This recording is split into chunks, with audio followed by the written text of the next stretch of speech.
Hi అండి, నేను ఇప్పుడు ఉండ్రాళ్ళు చేస్తాను. వీటితోనే మోదకులు కూడా చేయొచ్చు. ఇదిగోండి, ఒకటి పాలు వేసాను, ఇంకొకటి వాటర్ వేస్తున్నాను. నేను 1 కప్పుకి 2 కప్స్ వాటర్, 1 కప్ మిల్క్ వేసానండి. 3 కప్స్ మిల్క్ వేసాను కదా, వాటర్ అండ్ మిల్క్. ఇప్పుడు 3/4 కప్పు 1/3 జాగ్రీ వేస్తాను. మీరు 1 కప్ వేసుకుంటే వేసుకోవచ్చు, స్వీట్ని బట్టి.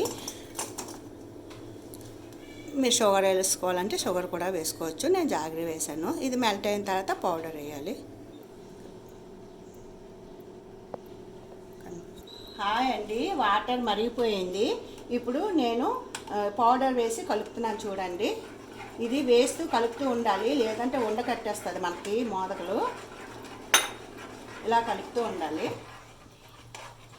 ఇదిగోండి, పౌడర్ వేసిన తర్వాత ఇలా అయిపోయింది ఇది. ఇప్పుడు దీన్ని తీసి మనం మోదకలు తయారు చేసుకోవడమే. నేను కొబ్బరి, కొద్దిగా షుగర్ వేసి కలిపేసాను. మీరు జాగ్రత్త కూడా వేసుకోవచ్చు.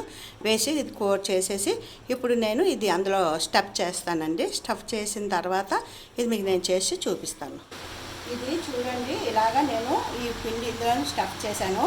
ఇప్పుడు ఇందులోని కొబ్బరి కూర ఇలా పెట్టేసి ఇది ఇప్పుడు నేను క్లోజ్ చేసేస్తాను. దీనిపైన ఇది మోదక. ఇదిగోండి, ఇందులో చూడండి, ఇది కూడా పిండి ఇలా పెట్టేశాను. ఇప్పుడు దీంట్లో కూడా ఈ కొబ్బరి కూర నేను స్టఫ్ చేస్తున్నాను. ఇది స్టఫ్ ఇలా పెట్టేసి ఇది మళ్ళీ పైన మనం ఇలా పెట్టేసి ఇది క్లోజ్ చేసేస్తాము. మోడల్ చూడండి, ఇది రౌండ్గా ఇలా చేసి దీంట్లో ఇలా కొద్దిగా స్టఫ్ పెట్టేసి ఇది ఇలా క్లోజ్ చేసేస్తాము. ఇది ఉండ్రాళ్ళు అయిపోతుంది. ఒకటి మోదకు, ఒకటి జిల్లిడికాయ, ఒకటి ఉండ్రాళ్ళు. చూడండి, ఓపెన్ చేస్తున్నాను. ఇదిగో మోదక్ చూడండి, మోదక్ కూడా ఓపెన్ చేస్తున్నాను.